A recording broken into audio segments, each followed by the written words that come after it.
And it's time for another Q&A video. You've asked me your questions, you have left some comments here on YouTube. I've selected some and I'm going to be answering some of your questions and comments today. Let's get started. Hey everybody, how's it going? Thiago here and welcome to another episode of the podcast. In case this is your first time listening to me, I created this podcast and YouTube channel to help intermediate and advanced learners of English communicate with more confidence, more accuracy, more clarity, and more awareness. If this sounds like something you want for yourself and your English, subscribe to the channel here on YouTube and follow the show if you are on Spotify or Apple Podcasts. That way you won't miss a single new episode. Also, guys, don't forget to check out my pronunciation course, The Sounds of English. This is a course I've created to help you learn more about English pronunciation, all the main sounds of the English language, how to make these sounds, and I also teach you some of the main connected speech patterns that you hear native speakers using all the time in media, in real life. This knowledge will help you improve your pronunciation, speak with more clarity, better flow, and better understand native speakers when they speak fast in movies, series, media, etc. So check out the course. The link is here in the description of the video, also in the pinned comment on YouTube. And if you are on Spotify or Apple Podcasts, you can find the link to the course in the show notes. All right, the first question comes from Roberto from Venezuela. He left this comment in a video I posted a while back about the CEFR levels. In that video, I describe the differences between B1, B2, C1, and C2. And he says, you didn't mention phrasal verbs or slang. Which level are these required to know? I think what he's asking here is there a specific level where I learn phrasal verbs and slang? Not really, Roberto. You can learn phrasal verbs at any level. As a beginner, when you are at A1, A2, or when you are more advanced. Because there are very easy phrasal verbs or more basic phrasal verbs like wake up, stand up, sit down. These phrasal verbs, people usually learn as beginners. You can learn these as a beginner. But you also have the phrasal verbs that are not so obvious, like look after, get by, go through a hard situation. These usually we tend to learn when we are more intermediate, upper intermediate level learners. So there isn't one specific level for you to learn phrasal verbs. And the same goes for slang, all right? I think what happens is as your level increases, the more aware you become of the language and the more you understand when something is considered slang, when something is not considered slang, when something is more formal, more informal. But this comes with time. The next question comes from Jaja Nachi or Jaja Nat. All right. What's your son's English level, Thiago? Can you do a video with him speaking in English? Does your wife know English? Okay. About doing a video with him? Maybe. Yeah, I have to see if he'll be up for this. About his level, I think nowadays he has very good listening skills. I think his listening skills are probably at around C1 level already. He understands a lot of stuff, but he doesn't speak as much. I would place his speaking level in the moment at a B1, B1 plus. Because, he's still studying English, he's still developing, right? But he understands pretty much everything we say here. We speak at home, my wife and I, and he watches movies with us fully in English. We always watch movies with him with the audio in English, subtitles in English, and he watches the movies without any hiccups. About my wife, yes, she also knows English. She is an English teacher as well. And we actually met teaching English. We were working at the same school at the time. And yeah, we are both English teachers. Okay. The next question comes from Johan Marie 9795. Do you have any recommendations when it comes to podcasts to listen to for a B2 C1 level? Yes. While I think it's great for you to keep listening to English learning podcasts like mine, podcasts and other teachers' podcasts. These podcasts are good for you to get tips and more insights into the language. I really recommend listening to podcasts that are not about English learning. So if you are already at a B2, C1 level, listen to interviews with experts in many fields. Listen to podcasts about maybe topics that you enjoy learning about. Let me give you some examples here just from the top of my head. I recommend you listen to Tim Ferriss. Tim Ferriss has a great podcast. He interviews all kinds of people, experts, celebrities, and the conversations are usually very intriguing. So the Tim Ferriss podcast is great. The Diary of a CEO is another great podcast. What I like about the Diary of a CEO is that it also has very good visuals. You know, the way the interview is shot, the visuals, it looks really nice. The conversations are really long, 2 hours, around 2 hours. And it's a great podcast. So the Tim Ferriss podcast, the Diary of a CEO podcast, I would say Huberman, Andrew Huberman's podcast as well. He is I believe he's a neuroscientist or something like that. Yeah. And he talks about longevity, health, very interesting podcast as well. I would recommend also listening to Lex Friedman. He has another great podcast.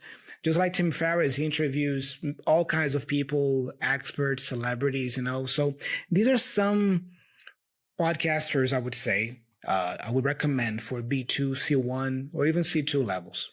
The next question comes from That's Me 2024. What about watching podcasts on YouTube? Is it as good as series and movies? I hope you have the time to respond. Thanks for your effort. Look, I like both of them. I think podcasts are great because they present you with real people having real conversations. So you can see how real people have real conversations.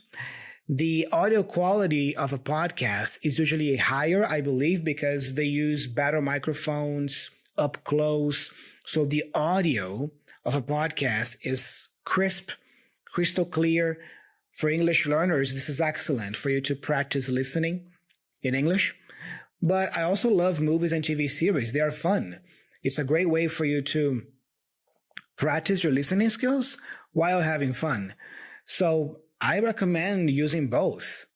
Use both for different reasons, but they're both great. The next question comes from Vinicius. Thiago, is it normal that I understand 90% of your captions and of what you speak, but I don't understand without captions? I'm Brazilian also, and I'm studying with your videos to get a remote job in the IT area. Yes, Vinicius, it's absolutely normal.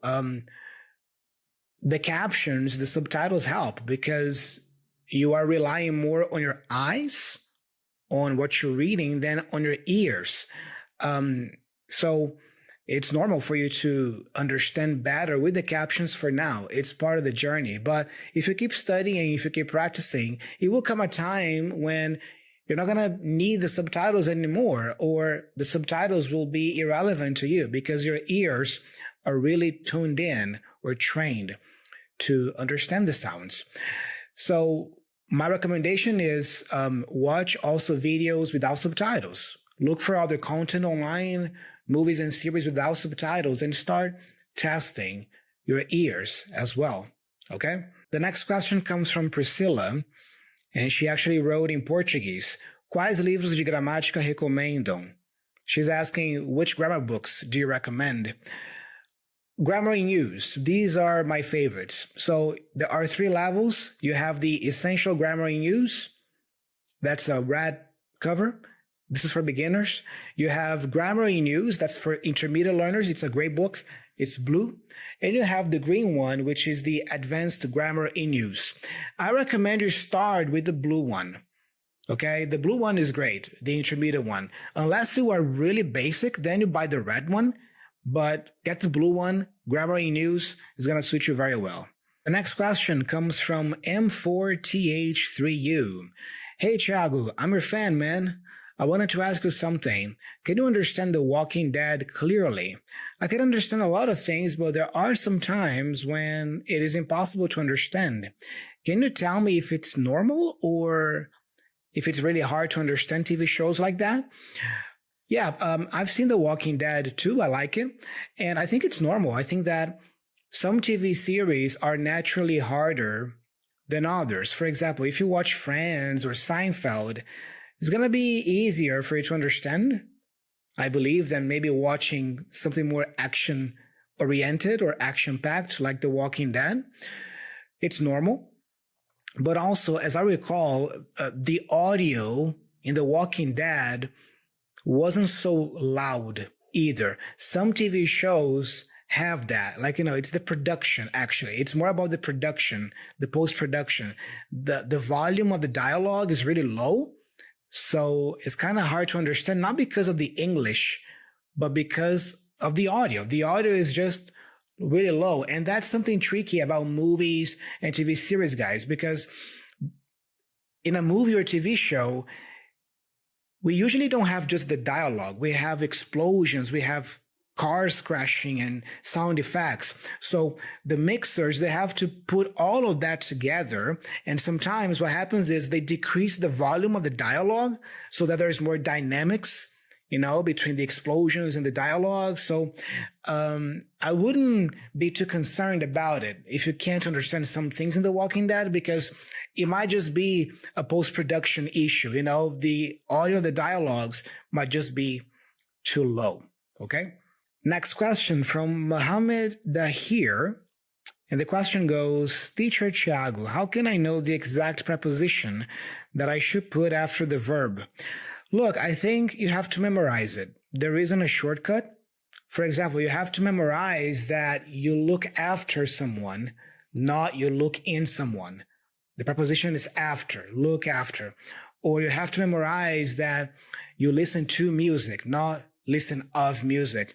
I believe that with time and with constant exposure to English, if you consume a lot of media, you will naturally internalize the preposition. So I would say you got to memorize these. There isn't a shortcut. Okay. So make sure you consume lots of English. Next question comes from Millie. Millie leaves lots of comments here on the channel. Millie says, Thiago, do you think in English or you think in your native language and make a change in real time? Nowadays, I think in English, actually, like I'm talking to you right now, I'm not thinking in Portuguese. I'm not translating in my head in Portuguese first and then coming up with the words in English. I don't do that. So no, I don't do that at all. Yeah. I don't think in my native language and then I speak English or I translate. Okay. The next question comes from Mateo. And Mateo says, hi teacher, I didn't catch you when you said, do you know where he went to school? Shouldn't the question be, do you know if he went to school? Both are correct. Both are correct. If I ask you, do you know where he went to school? I am asking about the name of the school. What is the name of the school he went to? Which school did he go to? Okay. Now, if I ask you, do you know if he went to school? Then I want to know if he went or not, if he studied or not. It's a different question, but both are possible. Next question comes from Thiago Nunes, 4252. I've seen a lot in movies and series, a mix of tenses. The person asks something like, did you see Lisa at the party yesterday? And the other person answered, I haven't seen Lisa recently. Maybe she's in trouble? I hope I use all the tenses right. Okay. Thiago, that's normal. It depends on what you want to communicate. For example, did you see Lisa at the party yesterday? Maybe you don't want to talk about yesterday specifically. You want to talk about the fact that you haven't seen her recently at all. And then you say, I haven't seen her recently, because with the word recently, I use present perfect, right?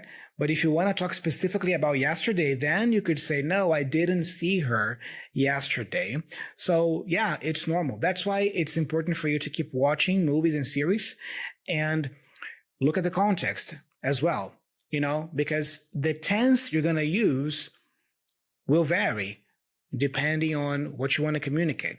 The next question comes from Odensua, I believe. Why is it I'm tired? I didn't sleep well last night. Doesn't that action influence the present? I haven't slept well, therefore I'm tired. we have two situations here. First of all, last night. Since I have a specific time, last night, I gotta use past simple. That's a rule, okay? I can't say I haven't slept well last night. It's wrong. So because I have last night, I gotta use I didn't sleep well last night. Now, about the second part of the question, doesn't that action influence the present? Not necessarily, because I'm talking about last night. Last night is over, it's finished. So I didn't sleep well last night. But I don't know, maybe I'm recording this video now in the afternoon, and I actually took a nap in the morning today, this morning. So I'm not actually tired anymore or so tired because of what happened last night, So not necessarily does it influence the present if you use past simple. Past simple communicates this idea that it's in the past and it's gone. Better to say, I didn't sleep well last night, so I was very tired. You see, because it's about last night.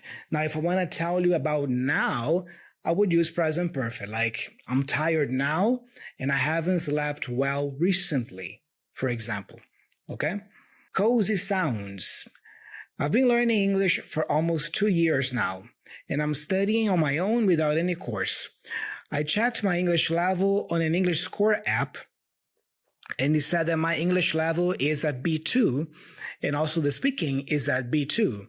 How much should I rely on that app? Well, ask yourself, how long did it take you to get that assessment from the app? Did you do a test on the app? And how long was the test? Because, if it was a 10-minute test, I would say it's not very reliable because, it's just a quick test. It might be right, but I don't think it's really reliable, okay? I think the best way, hands down, the best way for you to have a true assessment of your English level is by taking a proficiency exam. So take TOEFL, take IELTS, a Cambridge exam, and then you're going to have a more accurate, precise representation of your level, because these tests will take you hours to complete. It's not something that you can do on an app for 10, 15 minutes and then you have your result, okay? These tests usually take at least 3 hours to complete. So it is a more accurate representation of your ability. So I would say, based on what you're telling me here, not to rely on that app so much, okay? The next one, Crispo XOFC. I'm watching shows and videos on YouTube every single day, and now I'm starting to try to understand some lyrics. And I'm in doubt about one thing. Is it possible to improve and start understanding more and more the songs over time without using the lyrics anymore? Because even in our native language, it is hard sometimes to understand some lyrics. Great video. Music is a funny thing because I've always loved music, and I actually memorize the lyrics to my favorite songs. So when I listen to my favorite songs nowadays, I understand everything they're singing about, partly because I know the lyrics or the words by heart. I actually memorize those lyrics. But if you haven't memorized the lyrics, depending on the song and the artist, yes, it might be tricky to understand because some styles of music are more aggressive than others or harder to understand. The way a singer sings might also contribute to how easy it is to understand or not. So yes, I do believe that even at an advanced level of English, even for native speakers of English, some songs, some music genres might be very hard to understand, okay? But if you want to trick yourself into understanding more and more, I would recommend memorizing the lyrics to your favorite songs. Then when you listen to them, you're going to know all the words because you know them by heart, okay? Drop Digo SK8. Another great video. Where did you buy that big frame that you have on the background? If you're talking about my Braveheart poster here, I bought it a few years ago. And it was actually a funny story because My wife and I, we love movies, especially the old movies from the 80s, the 90s, you know, we are old school like that. And we wanted to buy some movie posters, for this room here. And I found this website online and the information was all in Portuguese. So I thought that website was a Brazilian website and it was a Brazilian shop, you know? But to my surprise, after I purchased the posters, because, you know, I have many posters here in this room, movie posters. After I purchased the posters, I learned that the posters actually came from the US, you know? And they came without the frame, just the poster, you know? So first of all, they took a while to arrive.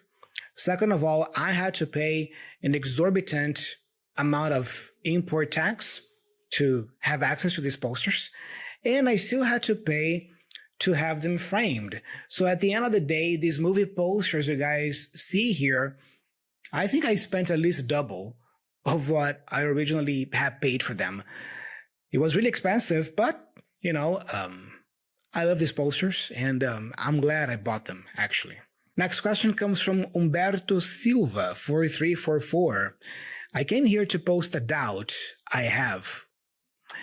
I can't get angry with them or at them. With them sounds to me as if you were together. Someone otherwise at them sounds more to get angry towards someone. With them or at them? Which one is right in this case? Both are right.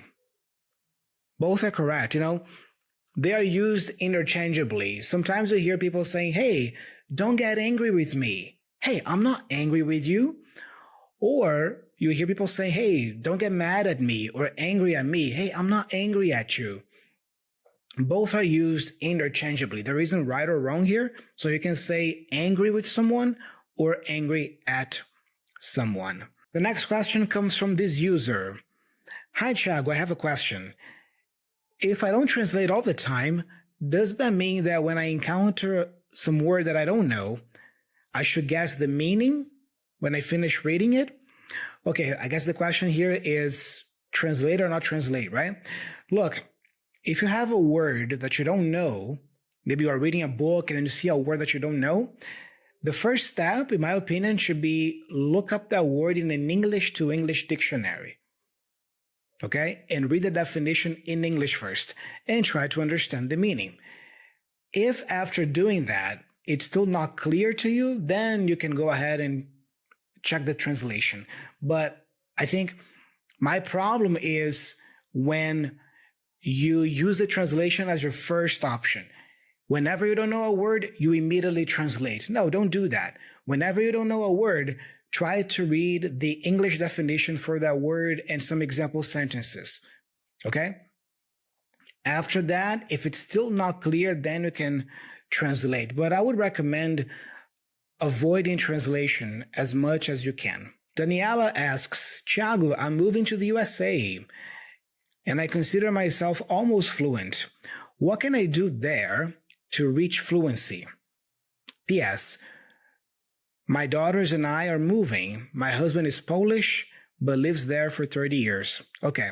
Look, Daniela, I think the best thing is for you to go out and meet new people, make new friends. That's the best way, because if you just stay home and if you only talk with your direct family, it's going to be harder for you to improve your level of fluency, even being in an English-speaking country. So maybe join a community, start a course, a place that you can go to every week and see the same people every week. And then with time, you start talking to people there, making friends. Maybe you can go out for a cup of coffee. You invite them over for dinner. That's, I think, the best way for you to improve your fluency in a language when you are living in an English-speaking country, okay? Don't make the mistake of just using your native language there or just talking to people that speak your native language. I mean, that's not going to get you very far, okay? So the best thing is go out, interact with people, join a community, join a course, and make new friends. Finally, Flavio Thiago, do you think pronunciation training, like shadowing, for example, influences the listening skill? Do you have any experience with this? Thanks. Absolutely. Guys, I believe that your listening skills are directly related to your pronunciation skills. Meaning that the better you get at English pronunciation, the better your pronunciation gets, the better your listening skills get as well. That's why I've created my course, my pronunciation course, because the way you speak is very correlated to what you hear, okay? Let me give you an example here. Look at this sentence. We'll go at 8 o'clock, okay? We will go at 8 o'clock. That's the sentence. We'll go at 8 o'clock. What I'm doing here is I am abbreviating we will to will, right? We'll go. And at 8 o'clock, I'm joining all the sounds here and I'm saying at 8 o'clock, at 8 o'clock. So I have two flap sounds here, da-da, and the preposition of, I reduce it to a schwa sound, So at 8 o'clock, at 8 o'clock. We'll go at 8 o'clock. But if you have the habit of always pronouncing this phrase like this, we will go at 8 o'clock. We will go at 8 o'clock. When you hear in a movie somebody saying we'll go at 8 o'clock, it might not be so easy for you to understand because the way you are speaking is really far from what you're hearing. So the idea here, I would say, is not for you to speak like a native speaker, but for you to bring your pronunciation as close as possible to the way you usually hear native speakers in media saying. Not to sound like them, but to be a little bit closer, because the closer your speaking is, the easier it is for you to recognize the sounds that native speakers use and understand it. So yes, I would say that pronunciation and listening, they go hand in hand. And that's all I have for today's episode, guys. I hope you enjoyed this episode today and listening to me answering some of these questions. Don't forget to check out my pronunciation course and subscribe to the channel if you are on YouTube. Follow the show on Spotify and Apple Podcasts as well. I'm Thiago, I'm signing off, and I'll be talking to you very soon in the upcoming video. Bye-bye.